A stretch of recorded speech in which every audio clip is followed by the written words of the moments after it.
Hey there, tech enthusiasts. Welcome back to our channel. Today, we're diving into how to set up OneDrive Personal Vault in 2025. If you're looking to secure your important files with an extra layer of protection, this is the tutorial for you.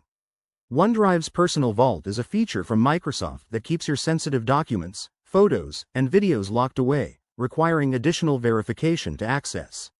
It's perfect for safeguarding personal info in an increasingly digital world. Let's get started. First, make sure you have a Microsoft account and the OneDrive app installed on your device, or access it via the web.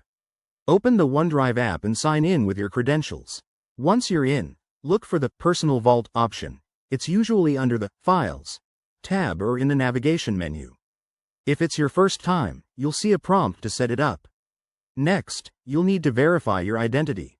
OneDrive might ask for a one-time code sent to your email or phone, or it could use biometrics like your fingerprint or face recognition for added security. Follow the on-screen instructions to complete this step. It's quick and ensures only you can access the vault.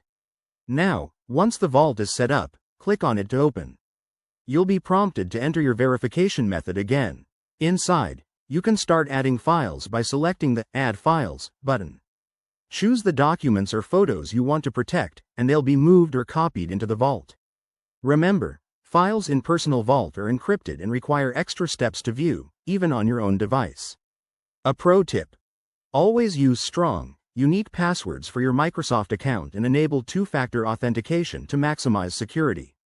This way, your data stays safe from unauthorized access.